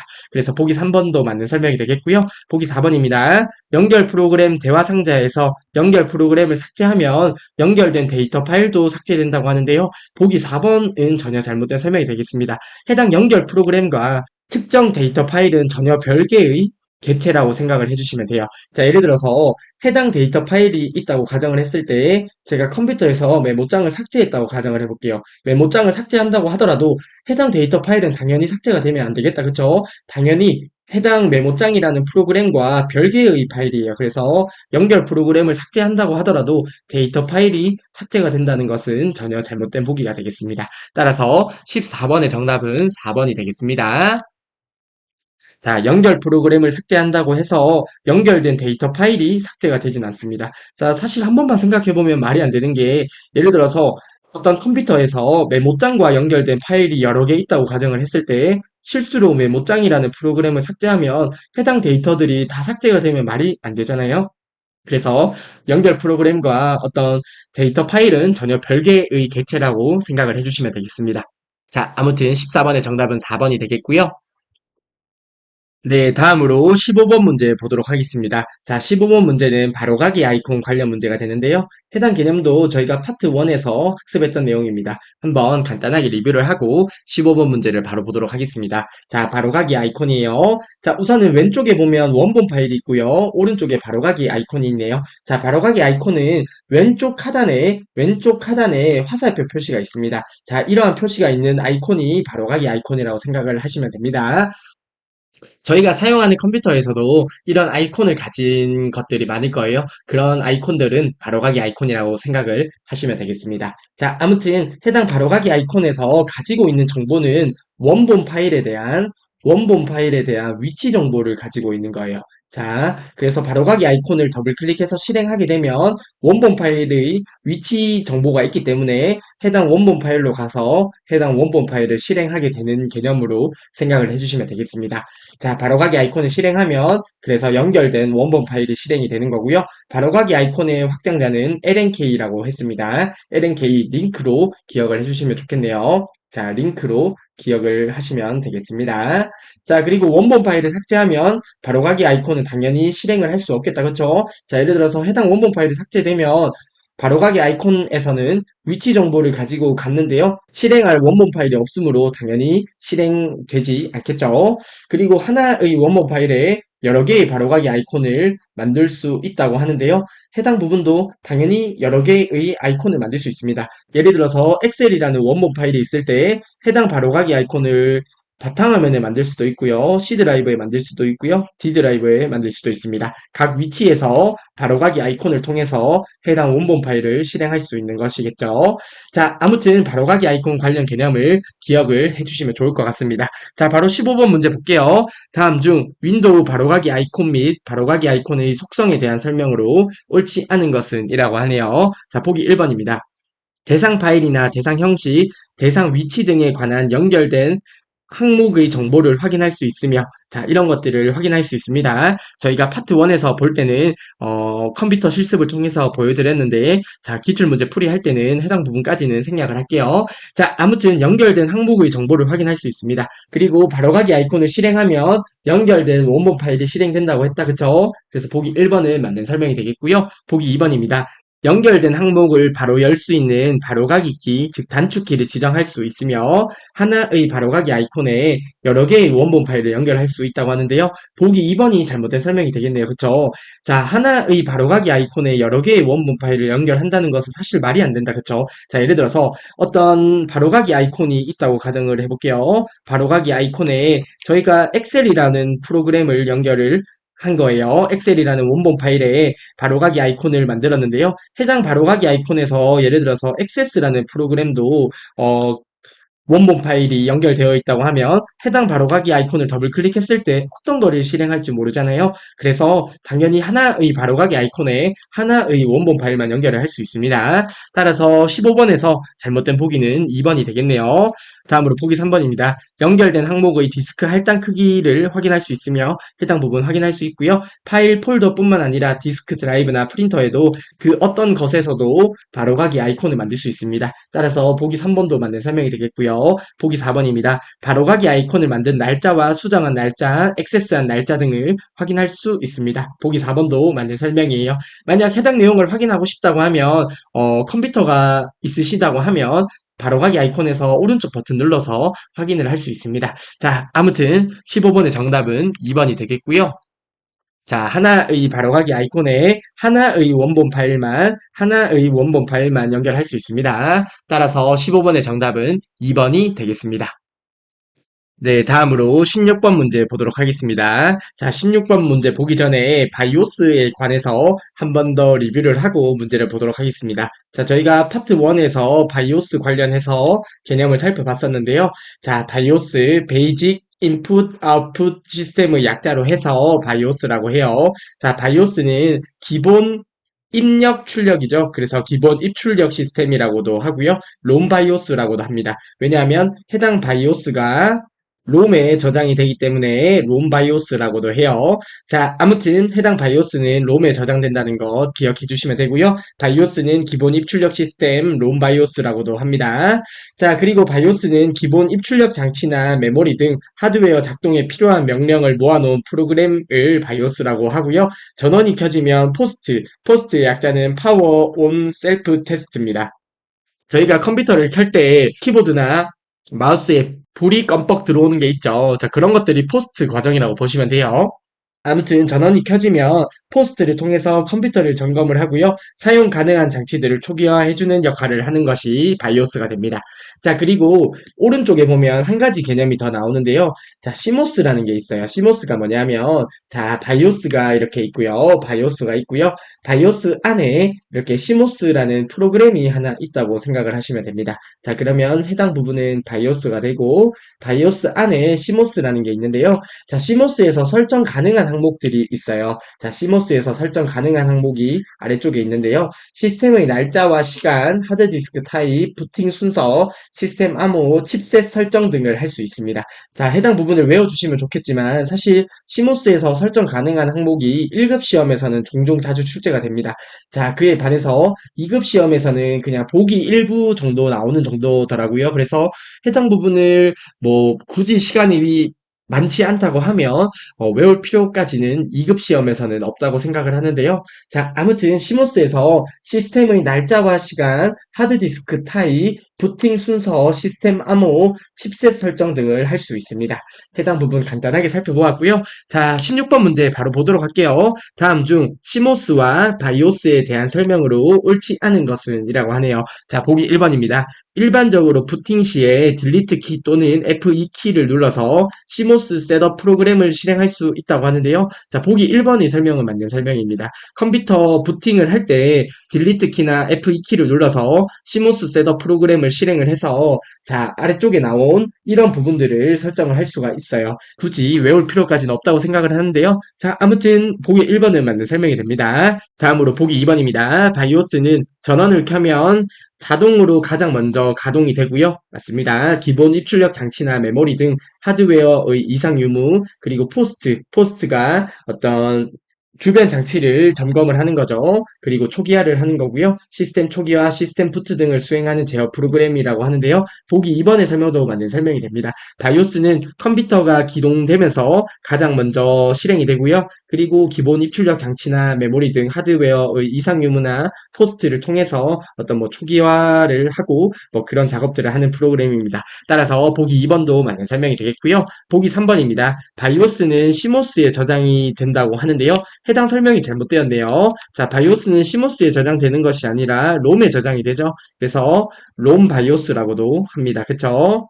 자, 보기 3번이 잘못된 설명이 되겠네요. 그리고 칩을 교환하지 않고 업그레이드를 할 수 있다고 하는데요. 해당 설명은 맞는 설명이 되겠습니다. 자, 그래서 바이오스를 펌웨어라고도 한다고 했었는데, 자, 저희가 펌웨어도 학습을 했었다. 그쵸?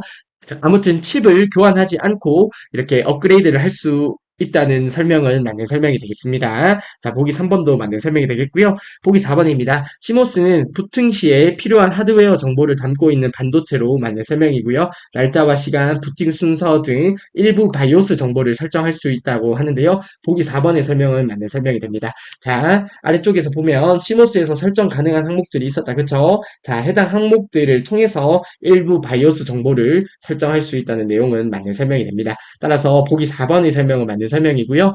자, 앞서 말씀드렸듯이 2급 시험에서는 날짜와 시간, 부팅 순서, 아니면 뭐 하드디스크 타입 이렇게 일부 보기로 출제가 되는 경우가 있고요. 1급 시험에서는 뭐 시모스 셋업에서 설정할 수 있는 항목으로 옳지 않은 것은 이런 식으로 문제가 출제가 돼요. 그렇기 때문에 시간이 많지 않다고 하면 2급 필기 시험을 준비할 때 눈에만 익혀두면 될 것 같고 뭐 굳이 외울 필요가 있냐라고 생각을 하긴 합니다.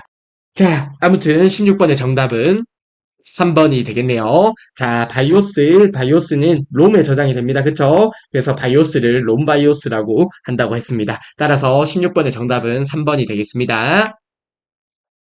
네, 다음으로 17번 문제 보도록 하겠습니다. 다음 중 패치 프로그램에 대한 설명으로 옳은 것은 이라고 하는데요. 자, 해당 부분도 저희가 파트 1에서 학습을 했던 내용이다. 그쵸? 파트 1에서 저희가 소프트웨어 관련해서 학습을 하면서 관련 개념을 살펴보았는데요. 자, 해당 개념을 간단하게 리뷰를 하고 17번 문제를 한번 볼까요? 자, 소프트웨어의 분류가 나오네요. 자, 해당 부분도 1급에 비해서 2급의 시험 문제가 더 자주 출제가 되는 것 같더라고요. 그래서 해당 부분은 숙지를 하셨으면 좋겠는데요. 그리 어렵지 않았습니다. 그쵸? 자, 소스 코드를 제공해서 사용자들이 소스 코드 자체도 자유롭게 변경할 수 있도록 하는 소프트웨어가 오픈 소스 소프트웨어입니다. 말 그대로 소스를 오픈한다는 거죠. 그리고 프리웨어는 말 그대로 무료로 사용할 수 있는 프로그램을 프리웨어라고 하고요. 애드웨어는 광고를 보는 대가로 무료로 사용할 수 있는 프로그램이 애드웨어가 됩니다. 자, 유튜브 같은 것들도 애드웨어의 일종으로 생각을 할 수 있겠네요. 자, 그리고 쉐어웨어입니다. 기능 또는 기간에 제한을 두고 무료로 배포하는 프로그램을 쉐어웨어라고 하고요. 데모 버전은 정식 프로그램의 홍보를 위해서 기능 또는 기간에 제한을 두고 무료로 배포하는 프로그램입니다. 자, 쉐어웨어와 데모 버전이 비슷한데요. 자, 데모 버전은 홍보의 목적이 들어가면 데모 버전이 됩니다. 자, 해당 부분에서 암기 팁을 하나 말씀드렸는데, 대학생 대외 활동 중에 은행 홍보 활동이 있잖아요. 홍보대사라고 하죠. 은행 홍보대사가 있는데, 자, 대구은행 홍보대사를 대대홍이라고 하더라고요. 자, 아무튼 데모 버전은 홍보 목적이다. 이렇게 기억을 해주시면 안 헷갈릴 거라 생각을 합니다. 자, 쉐어웨어와 데모 버전 모두 기능 또는 기간에 제한을 두고 무료로 배포하는데요. 데모 버전은 홍보 목적이라는 것 기억을 해주시면 좋을 것 같고요. 그리고 알파 버전, 베타 버전 묶어서 기억을 하시면 되겠네요. 자, 베타 버전 같은 경우는 정식 프로그램 출시 전에 테스트를 목적으로 고객에게 배포하는 프로그램이고요. 알파 버전은 해당 베타 테스트 전에 자체적으로 즉 어떤 회사 내부적으로 테스트하기 위한 프로그램이 알파 버전이 됩니다. 자, 그리고 패치 버전이네요. 프로그램의 오류를 수정하거나 업데이트 목적으로 배포하는 프로그램을 패치 버전이라고 하고요. 번들은 어떤 묶음이라는 의미가 있다. 그쵸? 하드웨어나 소프트웨어를 구매했을 때 추가로 묶어서 제공해주는 소프트웨어가 번들이라고 하는 거예요. 자, 아무튼 해당 소프트웨어의 분류 그리 어렵지 않으므로 꼭 기억을 해주시면 좋을 것 같고요. 자, 바로 17번 문제 보도록 하겠습니다. 자, 17번입니다. 다음 중 패치 프로그램에 대한 설명으로 옳은 것은 이라고 하네요. 자, 17번의 정답은 몇 번이 되겠어요? 17번의 정답은 2번이 되겠다. 그쵸? 프로그램의 오류 수정이나 성능 향상을 위해 프로그램의 일부를 변경하는 프로그램, 어떤 프로그램의 오류 수정이나 업데이트 목적으로 해서 배포하는 프로그램이 패치 프로그램이 됩니다. 따라서 17번의 정답은 2번이 되겠네요. 자, 패치 프로그램은 프로그램의 오류를 수정하거나 업데이트 목적으로 배포하는 프로그램이 패치 프로그램이 됩니다. 자, 보기 3번은 어떤 프로그램이겠어요? 베타 테스트 전에 어떤 내부적으로 테스트하는 프로그램은 알파 버전이 되겠다. 그쵸? 알파 버전이 될 거고요. 그리고 보기 4번은 정식으로 프로그램 공개 전에 한정된 집단 또는 일반인에게 공개하여 기능을 시험하는 프로그램은 베타 버전이 되겠네요. 자, 해당 부분도 그리 어렵지 않다, 그쵸? 자, 한 번만 생각해 보면 될 것 같아요. 자, A라는 회사에서 어떤 게임을 만들려고 해요. 그러면 내부 직원들이 자체적으로 테스트하기 위한 프로그램이 알파 버전이 되는 거고요. 그리고 정식 출시 전에 일반인들에게, 일부 일반인들에게 배포하는 프로그램이 베타 버전이 되는 거겠죠. 그러면 알파 버전과 베타 버전을 통해서 어떤 문제점이 도출이 되면 그런 부분을 수정해서 정식으로 출시하게 되는 거예요. 자, 아무튼 보기 3번과 4번의 내용을 살펴보았고요. 뭐 보기 1번 보기는 크게 의미 없는 보기라서 그냥 넘어가도록 하겠습니다. 자, 아무튼 17번의 정답은 2번이 되겠습니다. 네, 다음으로 18번 문제 보도록 하겠습니다. 다음 중 자바에 대한 설명으로 옳지 않은 것은 이라고 하는데요. 자, 해당 문제 보기 전에 관련 개념만 좀 살펴보고 바로 문제를 보도록 할게요. 저희가 파트 1에서 프로그래밍 언어에 대해서 학습을 했었습니다. 그쵸? 자, 그때 절차 지향 언어가 있었고요. 객체 지향 언어가 있었습니다. 절차 지향 언어는 말 그대로 절차, 즉 순서대로 작성하는 언어가 절차 지향 언어가 되고요. 이런 경우는 순서가 정해져 있는 경우에 유용하다고 했었고, 대표적으로 C 언어가 있었습니다. 그쵸? 자, 그런데 어떤 복잡한 문제를 해결하기가 어려워서 나온 언어가 객체지향 언어예요. 데이터와 함수를 객체로 묶어서 문제를 해결하는 언어가 객체지향 언어가 되었었고요. 복잡한 프로그램 구축이 어려운 절차지향 언어의 문제점을 해결했다는 특징이 있습니다. 대표적인 예로 자바가 있고요. C++이 있고요. C샵이 있습니다. 자, 객체지향 언어 중에 자바에 관한 문제가 되겠는데요. 해당 자바를 조금만 더 살펴볼게요.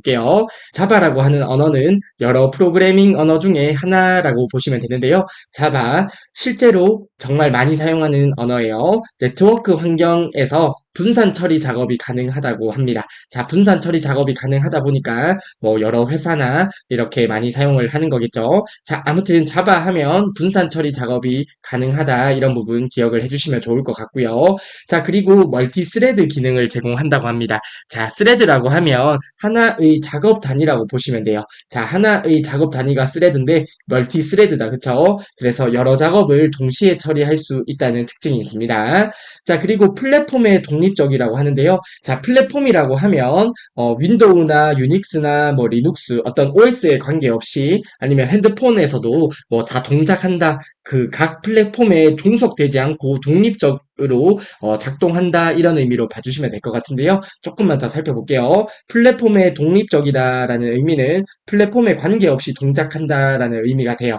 자, 이게 가능한 것이 자바에 보면 자바 가상 머신이라는 게 있습니다. 자바 가상 머신에서 바이트 코드를 생성을 해요. 해당 바이트 코드는 윈도우에서도 동작하고요. 유닉스, 리눅스, 핸드폰에서도 동작을 해요. 이러한 특징들 때문에 자바라는 언어는 플랫폼에 독립적이다라는 특징을 가지게 되는 거예요. 자, 다시 한번 정리해드리면, 자, 자바라는 언어는 자바 가상 머신이라는 게 있어서 해당 자바 가상 머신에서 바이트 코드를 생성을 해요. 뭐 어떤 코드를 생성하다 보니 해당 코드는 윈도우나 유닉스나 리눅스, 뭐 핸드폰 등에 관계없이 동작을 하기 때문에 플랫폼에 관계없이 동작을 합니다.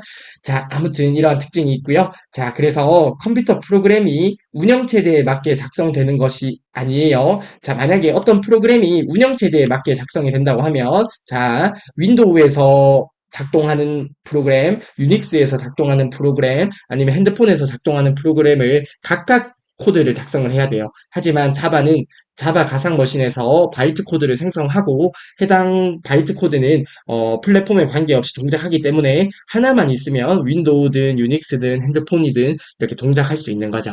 자, 이러한 특징을 가지는 것이 자바라는 언어의 특징이에요. 자, 아무튼 해당 부분에 대한 개념을 살펴보았는데요. 바로 18번 문제를 한번 보겠습니다. 자, 다음 중 자바에 대한 설명으로 옳지 않은 것은 이라고 하네요. 자, 보기 1번입니다. 객체 기반의 스크립트 언어라고 하는데요. 자, 보기 1번이 잘못된 설명이 되겠습니다. 자, 객체 기반이라는 설명은 맞는 설명이 돼요. 자, 자바라는 언어는 객체 지향 언어의 대표적인 예다, 그쵸? 자, 그래서 객체 기반이라는 말은 맞지만 스크립트 언어라는 표현이 잘못된 표현이에요. 자, 자바에서 파생된 자바 스크립트 언어가 있긴 있습니다. 자바스크립트라는 언어가 있는데요. 자, 자바스크립트라는 언어도 있지만, 자, 자바스크립트 언어 같은 경우는 객체 기반의 스크립트 언어라고 하면 맞는 설명이 되겠지만, 해당 자바는 그냥 하나의 프로그래밍 언어예요. 자바 언어 자체를 스크립트 언어라고 표현하는 내용이 잘못된 내용이 되겠습니다. 객체 기반이라는 말은 맞지만, 자바라는 프로그래밍 언어를 스크립트 언어라고 표시한 것은 잘못된 표현이 됩니다. 따라서 보기 1번이 잘못된 설명이 되겠고요. 자바에서 파생된 자바스크립트라는 언어가 있는데요. 해당 언어에 대한 설명으로 맞는 설명이 되겠네요. 자, 아무튼 18번의 정답은 1번이 되겠습니다. 다음으로 보기 2번입니다. 가상 바이트 머신 코드를 사용하여 플랫폼에 독립적으로 사용할 수 있다고 하는데요. 자, 보기 2번은 맞는 설명이 되겠다. 그쵸? 자바는 플랫폼에 독립적이라는 특징이 있었어요. 왜냐하면 자바 가상 머신에서 바이트 코드를 생성함에 따라서 어떤 운영체제에 관계없이 모두 독립적으로 잘 동작을 합니다. 그래서 플랫폼에 독립적이라는 특징이 있다고 말씀을 드렸습니다. 보기 2번에 맞는 설명이고요. 보기 3번입니다. 멀티 스레드를 지원하며 스레드라고 하면 어떤 작업의 단위라고 생각을 하면 됩니다. 자, 하나의 작업 단위가 스레드인데 자, 멀티다. 그쵸? 그래서 여러 작업을 동시에 처리할 수 있다고 했습니다. 멀티 스레드가 가능하고요. 그리고 분산 네트워크 시스템에서 많이 활용하는 언어라고 말씀드렸습니다. 보기 3번도 맞는 설명이 되겠고요. 보기 4번입니다. 가비지 컬렉션을 통해 사용되지 않는 메모리를 자동으로 회수한다고 하는데요. 자, 이것은 어떤 의미냐면, 자, 어떤 명령어가 가동이 되면요. 명령어가 가동이 되면 해당 명령이 메모리에 적재가 됩니다. 자, 메모리에 적재가 되고요. 만약에 해당 명령어의 수행이 모두 완료가 됐으면 메모리에서 나와야 되는데요. 메모리에 나오지 않고 그냥 남아있는 경우가 있어요. 이런 것들을 가비지 컬렉션을 통해서 회수를 하는 거죠. 그래서 자바에는 가비지라고 하면 쓰레기잖아요. 쓰레기를 모은다. 이런 의미로 보시면 될 것 같아요. 가비지 컬렉션을 통해서 이렇게 완료가 되었던 내용이 메모리에서 나오지 않는 경우에 이런 것들을 이제 회수를 해주는 거죠. 그렇기 때문에 자바 언어는 이렇게 메모리의 낭비도 이렇게 줄일 수 있다는 특징도 있습니다. 자, 아무튼 자바라는 언어는 정말 유용한 것들이 많아요. 그래서 많이 사용을 하는데요. 가비지 컬렉션을 통해서 메모리를 자동으로 회수함에 따라서 메모리의 낭비도 줄여줄 수 있다는 특징도 있습니다. 자, 아무튼 18번의 정답은 1번이 되겠습니다. 자바에서 파생된 스크립트 언어로 자바스크립트라고 하는 언어도 있지만 자바 언어 자체가 스크립트 언어라는 설명은 잘못된 설명이 되겠고요. 따라서 18번의 정답은 1번이 되겠습니다. 네, 다음으로 19번 문제 보도록 하겠습니다. 다음 중 컴퓨터 바이러스의 예방법으로 적절하지 않은 것은 이라고 하네요. 자, 보기 1번 보도록 하겠습니다. 최신 버전의 백신 프로그램을 사용한다고 하는데요. 보기 1번은 맞는 설명이 되겠네요. 최신 버전의 백신 프로그램을 사용하는 게 좋겠죠. 자, 보기 2번입니다. 다운로드 받은 파일을 사용하기 전에 실행하기 전에 바이러스 검사한 후에 사용을 할 수 있으면 좋겠다. 그쵸? 자, 보기 2번도 맞는 설명이 되겠고요. 자, 이런 문제들은 정말 점수를 주는 문제가 될 것 같다. 그쵸? 보기 3번입니다. 전자우편에 첨부된 파일은 전자우편이라고 하면 그냥 메일을 생각해 주시면 되겠네요. 메일에 첨부된 파일을 파일명을 다른 이름으로 저장하여 사용을 한다고 하는데요. 보기 3번은 전혀 잘못된 설명이 되겠습니다. 자, 예를 들어서 메일로 받은 파일 중에 첨부 파일 중에 어떤 바이러스가 내포되어 있는 파일이 있다고 가정했을 때 해당 부분을 이름만 바꾼다고 하더라도 해당 부분에 바이러스가 있는 건 똑같겠죠. 그래서 뭐 이름을 바꾸는 것은 뭐 전혀 의미가 없겠습니다. 자, 그러면 19번의 정답은 3번이 되겠고요. 보기 4번입니다. 네트워크 공유 폴더에 있는 파일을 사용하기 전에 뭐 여러 사람들이 사용하니까 아무래도 바이러스 검사 후에 사용을 하는 게 좋겠다. 그쵸? 따라서 보기 4번도 맞는 설명이 되겠고요. 19번의 정답은 3번이 되겠네요. 자, 정말 이런 문제는 점수 주는 문제이기 때문에 이런 문제에서 실수를 하시면 안 되겠다. 그쵸? 자, 19번의 정답은 3번이 되겠습니다. 네, 다음으로 20번 문제가 되겠습니다. 자, 드디어 마지막 문제네요. 자, 정보통신 관련 용어를 먼저 살펴보고 20번 문제를 보도록 하겠습니다. 자, 정보통신 관련 용어가 시험 문제에 나올 때가 있는데요. 자, 아래쪽에 있는 해당 용어 정도는 기억을 해주시면 좋을 것 같습니다. 자, 우선은 유비쿼터스 컴퓨팅입니다. 언제 어디서나 어떤 기기를 통해서도 컴퓨팅이 가능한 환경을 유비쿼터스 컴퓨팅이라고 합니다. 자, 언제 어디서나 어떤 기기를 통해서도 컴퓨팅이 가능한 환경을 유비쿼터스 컴퓨팅이라고 해요. 자, 그리고 RFID입니다. 모든 사물의 센싱 그리고 통신 기술을 탑재하여 언제 어디서나 정보를 처리 제공할 수 있도록 지원하는 서비스가 RFID가 되는데요. 자, 예를 들어서 저희가 항상 이용하고 있는 하이패스를 생각을 해볼까요? 자, 하이패스가 있다고 가정을 했을 때, 자, 자동차가 이렇게 지나가잖아요. 자, 그림의 이상에도 좀 양해 부탁드리겠습니다. 자동차가 이렇게 지나가잖아요. 자동차가 지나갈 때 해당 자동차의 어떤 안에 있는 센서를 인식을 해서 이렇게 통신을 하는 거죠. 그래서 요금 부과가 되는 방식이 하이패스 방식이에요. 자, 이때 사용되는 기술이 RFID가 되겠네요. 모든 사물의 센싱이면 어떤 이제 인식을 하는 기술이 되겠네요. 그쵸? 센싱 통신 기술을 탑재하여 언제 어디서나 정보를 처리 제공할 수 있도록 지원하는 서비스가 RFID가 됩니다. 자, 그리고 사물 인터넷 IoT예요. IoT는 자주 들어보셨을 텐데요. 인터넷 오브 띵즈네요. 그쵸? 띵즈가 어떤 만물, 어떤 물건 이런 것들이 되겠네요. 자, 모든 세상에 존재하는 것에 인터넷 오브 띵스 이런 의미가 되겠습니다. 세상에 존재하는 모든 사물을 네트워크로 연결해서 인간과 사물, 사물과 사물 간 언제나 서로 소통할 수 있는 환경을 IoT라고 해요. 자, 대표적인 예로 KT의 기가진이, SKT의 누구, 카카오의 헤이 카카오 같은 것들이 있겠네요. 제가 실제로 친구 집에 놀러 갔는데 카카오의 헤이 카카오가 굉장히 좀 편해 보이더라고요. 뭐 예를 들어서 오늘 날씨가 어때? 라고 이야기를 하면 뭐 답변을 해준다든지 그런 것들이 굉장히 편해 보였는데 아무튼 이러한 것들이 사물 인터넷 IoT를 활용한 제품이라고 보시면 되겠네요.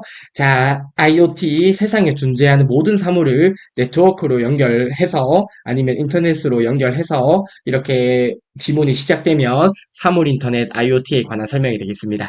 자, 그리고 데이터 마이닝입니다. 대량의 데이터에서 일정한 패턴을 찾고 이로부터 가치 있는 정보를 추출을 해내는 기술을 데이터 마이닝이라고 하는데요. 자, 마이닝이라고 하면 어떤 채굴의 의미가 있잖아요. 자, 그래서 어떤 대량의 데이터가 있어요. 대량의 데이터 속에서 어떤 가치를 추출해내는 거죠. 그래서 가치를 추출해내는 것 마이닝이 됩니다. 그래서 데이터 마이닝은 대량의 데이터에서 어떤 패턴을 찾고 가치 있는 정보를 추출해내는 기술을 데이터 마이닝이라고 해요.